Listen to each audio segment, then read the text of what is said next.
Right, you would have seen my previous short. Well, this is a box that had the bird's nest wiring in it. My advice has actually been listened to, and I have a new pole box, or two. Let's see, two of these pole boxes, because I couldn't find a proper retrofit for it, and just with the amount of cables going in, I'll need to stick up two of these new pole boxes. So again, as mentioned in the short, box is down there, it's a 24-hour supply. I've isolated it, but I'll open this up and prove dead. Just with all the stuff that's going on in there, I'll just sort of prove dead off camera because I won't be able to hold it, but I'll do all that, clear all that stuff out, and I'll come back in. But it's literally just going to be a case of making up 4 bits of bandit, sticking a box on either side, and then each one of these concentrics is a supply up for its respective circuit. So it's just going to be a case of one concentric in with the 3 overhead tails get in, and vice versa on the other side. Right, as you can see, all the internals here have been stripped out, so overhead's going left as I look at it, overhead's going right, all stripped out. My 2 concentrics and my flex have taken all the glands and stuff like that on them, but you can see there just how bad that's rusted. It literally has no bottom to it, and obviously so this obviously had to be changed. And then even in the back there, you can see this has probably been here for at least 20 odd years, so it's served its time. So all I need to do now is strip the 2 bandit tapes off the back of that there, and then I can mount my new ones. I'll come back in once I've done that. Right, so you obviously see there I've got both pole box mounted, and for a couple of reasons I was able to do it with the same bandit. Obviously quickness, and just there's no point in putting the extra on and wasting materials, all that sort of stuff. So both them are on solid. I've kept them either side so that it's going to be clear what box controls what circuit, etc., instead of having them out the front or staggered top to bottom, because you maybe when they get the cables in and all that stuff. Plus, again, like most things, I was a wee bit restricted with cable lengths, so I didn't want to alter it too much, and that was the best way to do it. Right, as you can see, that's the first one done. Obviously, again, I know it's not the neatest thing in the world, but it's sort of losing battle when you're dealing with some of this stuff with length, and it's obviously so rigid that it's been out in the elements for the last 10, 15, 20 years sort of thing, some of it. So it's in, it's neat, it's safe, connections are all solid. So I'll just button that door back up, and then I'll move on to that one. This one did have a fuse holder in it, but I've just stripped this one out of this one because there's no requirement for it here, because the flex was going into one side or one termination of the concentric, so I'll just put it into the other one. But aye, not too bad.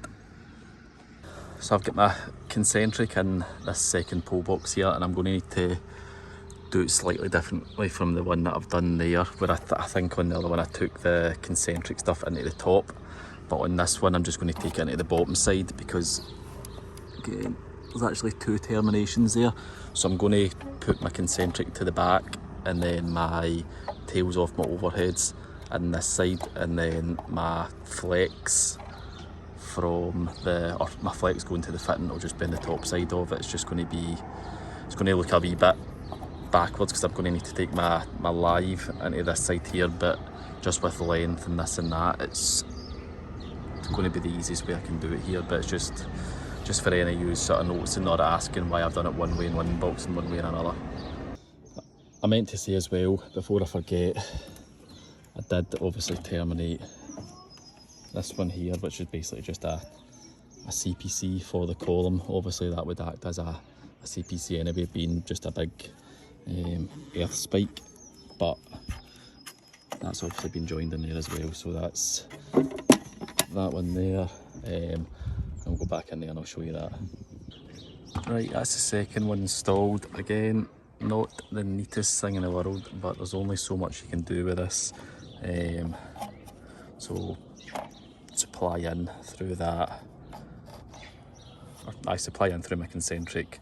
There's my live tails going off behind me, and obviously through this fuse. I put a new 6 amp fuse in there.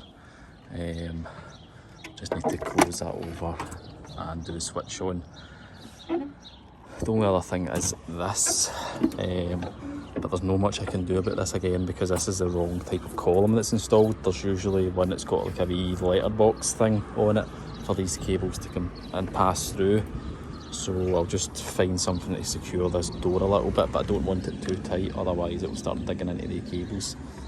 But even if I can just put some tie wraps on it so that it's definitely not going to fall, even though it's on a chain there. After that, go back down to the box, do the big switch on, and should hopefully see this all lighting.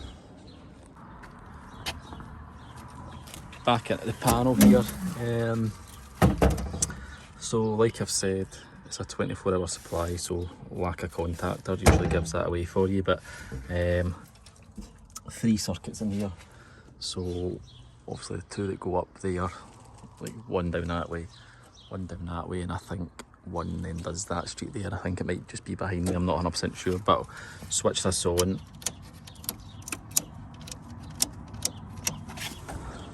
There you go, that's that one lit. It's lit down there. You can see it's lit there. Aye, and that one there's lit and lighting up down there, so and there it's all kicked off again. So I'll put this panel back the way it was, and that's the finished article up there again. Obviously not overly neat, but there's only so much I could do there. So I'm sure you'll agree with that, that's a lot better than it was. And I'll go over and give you another better look at the old box that I took down.